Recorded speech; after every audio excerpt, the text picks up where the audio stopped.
Los sonidos del metal crujiendo hacen que el recluta se estremezca.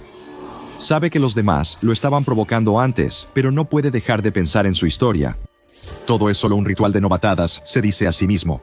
Algo que hacen para asustar a los nuevos miembros de la tripulación. Solo una tonta historia de fantasmas. No existía tal polizón. El haz de su linterna recorre los números en los costados de cada contenedor de carga, luego ilumina la portapapeles y los papeles en sus manos. Se encuentra recordando los detalles mientras inspecciona la cubierta de carga, un artículo a la vez.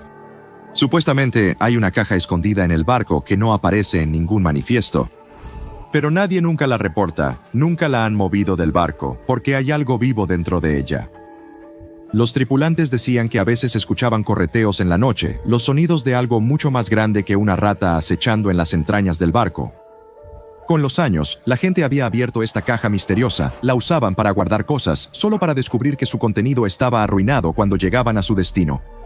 La comida siempre era devorada o se echaba a perder. Cualquier otra cosa, corroída y oxidada hasta quedar inservible. Todo obra del polizón.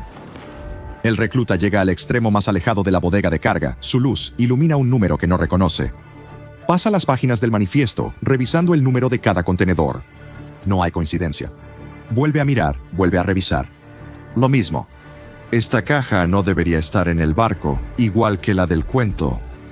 Tomando su radio, le avisa al capitán que hay un objeto no registrado a bordo. No hay respuesta del otro lado, ya es muy tarde. O tal vez es una broma, tiene que serlo, se dice el recluta a sí mismo. Parte de una gran broma donde él es el remate. No hay respuesta por radio porque la tripulación está escondida dentro del contenedor, esperando para saltar y asustarlo. Todo ha sido una elaborada puesta en escena. El recluta está tentado a dejarlos ahí dentro, regresar a su litera y dejar que se sientan avergonzados por haber esperado toda la noche para asustarlo. Pero si no abre el contenedor, se verá mal en cuanto a su capacidad para hacer bien su trabajo. Así que, con una respiración profunda para fortalecer su determinación, se acerca a las puertas y las abre de golpe para ver que está vacío. Eso no puede ser correcto. Levanta su linterna, el haz de luz pasa sobre algo encorvado en la esquina. Se estremece al reaccionar a la luz, llamando la atención del recluta. Sus extremidades delgadas y demacradas sostienen algo húmedo y ensangrentado cerca de su rostro, mientras inquietantes sonidos de succión y crujidos resuenan por el contenedor. Al notar la luz de la linterna, se gira para mirar al recluta, con los ojos hundidos casi absorbidos en las cuencas de su cráneo. Cabello enmarañado y despeinado por todas partes. Los restos descuidados, sucios y desgarrados de la ropa hacen poco para ocultar el cuerpo famélico y marchito de la persona que los lleva puestos. Y en sus dedos nudosos hay una rata muerta, medio comida. El polizón, entre dientes podridos y faltantes, le grita al intruso y una linterna cae al suelo. Con una longitud de poco menos de 40 pies, un poco más de 8 pies de ancho y 9 pies y medio de alto, el contenedor fue recuperado del buque de carga AKD Nonolith después de que atracara en el astillero censurado. A primera vista, parece ser nada más que un contenedor de carga rojo común, mostrando solo un ligero desgaste y con marcas consistentes con el sistema de numeración del astillero. Sin embargo, al recuperarlo, la Fundación SCP realizó un análisis más profundo y lo que encontraron no tenía nada de ordinario. Aunque está hecho de metales terrestres no anómalos, la forma en que estos materiales están combinados y estructurados no coincide con ningún estándar industrial conocido para la construcción de contenedores de carga. Cuando se observa desde el exterior, el contenedor parece normal, pero una vez que se abre, dada su supuesta conexión con una serie de desapariciones, los investigadores estaban aprensivos acerca de abrir el contenedor. Se produjo un largo y prolongado debate sobre quién debería ser responsable en caso de que alguna entidad anómala fuera liberada del objeto, lo que ralentizó significativamente el proceso de examen. Después de que el equipo de investigación se negó a echarlo a suertes, se utilizó en su lugar a un miembro de la clase D. El personal de la fundación los observó abrir el objeto desde detrás del vidrio de observación a prueba de explosiones. Afortunadamente para D-7466, el miembro de clase D asignado a la tarea, al abrir el contenedor se reveló lo que parecía ser un interior completamente ordinario, tal como se esperaría de un contenedor de carga estándar y no anómalo. Sin embargo, al entrar, D-7466 notó de inmediato dos detalles inquietantes. Primero, la temperatura dentro era inesperadamente cálida, manteniéndose en un nivel que resultaba extrañamente adecuado para la habitabilidad humana, a pesar de que no había aislamiento visible, ni ventilas, ni fuentes de calor. En segundo lugar, los niveles de luz eran notablemente más brillantes de lo esperado, pero no se podían encontrar focos, lámparas ni fuentes aparentes de iluminación en ningún lugar del interior. Sin embargo, mientras se realizaban estas observaciones iniciales, las puertas del contenedor se cerraron accidentalmente, mientras D-7466 aún estaba dentro. Al principio, hubo incertidumbre sobre qué hacer, ya que algunos investigadores temían inicialmente que el objeto fuera en realidad un ser carnívoro y consciente que simplemente se disfrazaba de contenedor de carga. Después de que transcurrieron 5 minutos sin ningún incidente adicional, el equipo de investigación decidió sacar a D-7466 del contenedor. Mientras editaba el próximo episodio sobre el aterrador misterio SCP, que verás muy pronto, me encontré con un programa de edición cuyas habilidades parecen casi sobrenaturales. Pero este software es completamente real. Estoy hablando de Opus Clip, y si aún no has oído hablar de él, ahora es el momento. Este software tiene habilidades que hacen que mi proceso de edición sea increíblemente rápido y eficiente. Y los principales creadores de YouTube, como Stephen Bartlett, Jubilee, Logan Paul, Mark Rober, Lewis Howes y muchos más ya lo están usando. Si editas clips cortos de videos largos, sabes cuánto tiempo toma, y con videos de 3, 4 o incluso 10 horas, definitivamente conozco esa sensación. Opus Clip automatiza todo el flujo de trabajo de edición de shorts. Analiza tu video y lo convierte en clips cortos listos para publicarse en redes sociales. Y además de todo eso, hay una función llamada programador automático que te permite seleccionar varios clips y programarlos con anticipación. Así que tu contenido sigue publicándose incluso mientras ves cómo se desarrolla otro misterioso caso SCP.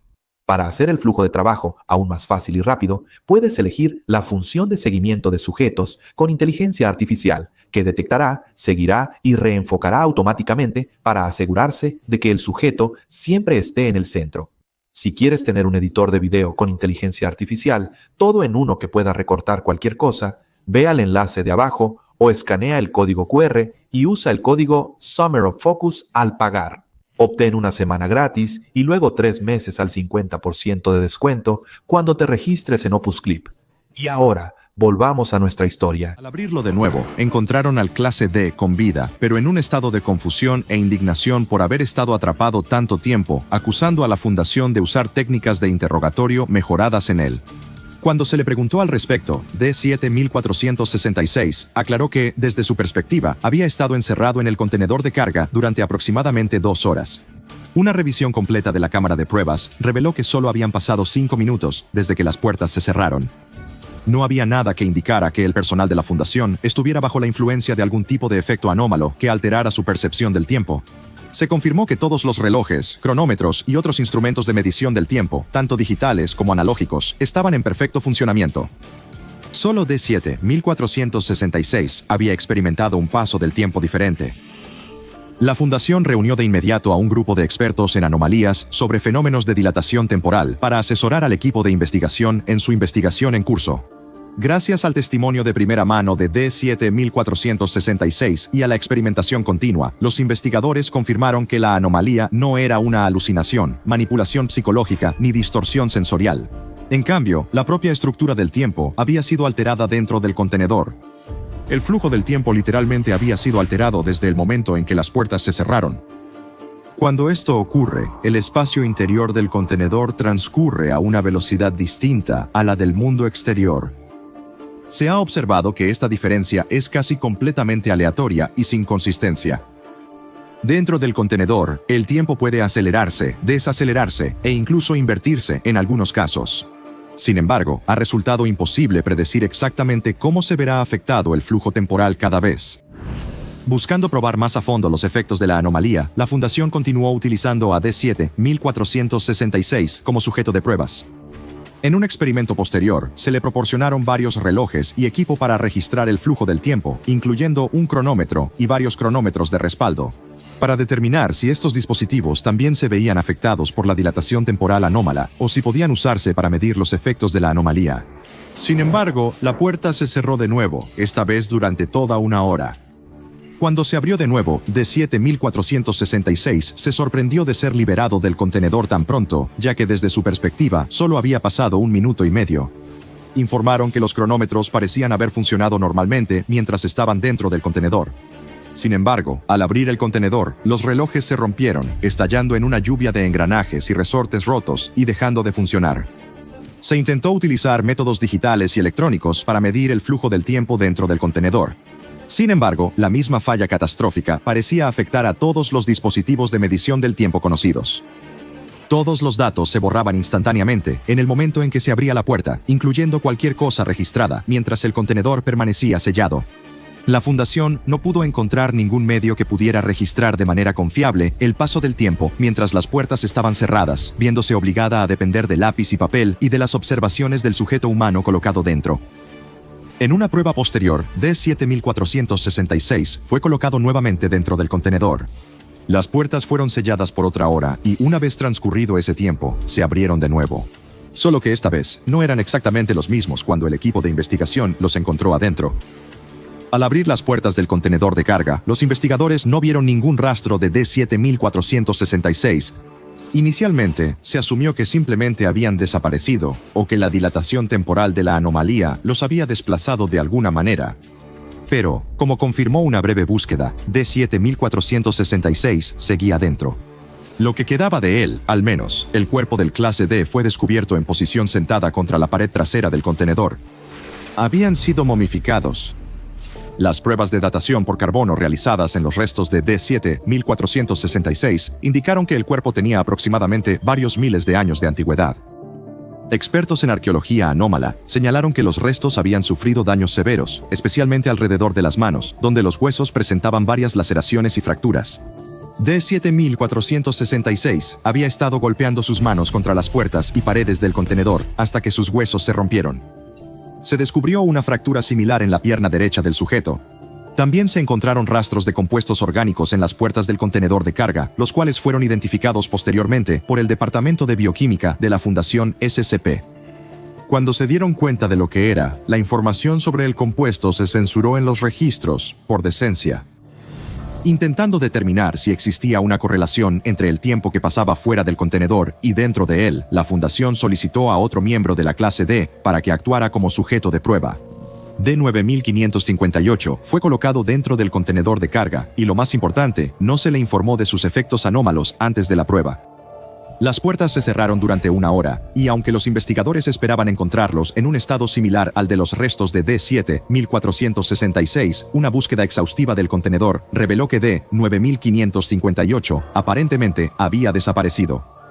Fue un efecto de la dilatación temporal que aún no se había presenciado y dejó al equipo de investigación desconcertado. No había manera de determinar a dónde había ido el sujeto de pruebas de clase D o si siquiera seguía con vida. Las pruebas fueron suspendidas, solo para reanudarse casi 3 días después. Al abrir el contenedor, los investigadores se sorprendieron al encontrar a D9558 de pie dentro. Sin haber sufrido ningún efecto negativo de la dilatación temporal, a pesar de haber estado dentro del objeto anómalo durante 66 horas consecutivas. Cuando se le preguntó cuánto tiempo había pasado, insistió en que el equipo de investigación ni siquiera había cerrado la puerta. El grupo consultor de dilatación temporal sugirió la teoría de que D9558 parecía haber desaparecido porque los efectos anómalos del contenedor habían acelerado el tiempo hasta el momento en que se volvieron a abrir las puertas. Esto provocó que D9558 experimentara el inicio y el final de la prueba como un solo momento continuo. Una propuesta para una aplicación práctica del contenedor de transporte como máquina del tiempo fue presentada más tarde ese mismo día. Fue rechazada por el Comité de Ética y el Consejo O5, ya que las pruebas aún no habían descubierto una forma de determinar cuánto tiempo pasaba dentro del objeto mientras las puertas estaban cerradas. Si el equipo de investigación pudiera encontrar una manera de calcular el flujo temporal dentro del contenedor, entonces podría resultar ser un recurso útil para la Fundación. Se planeó, propuso y luego aprobó una expedición a largo plazo dentro del objeto.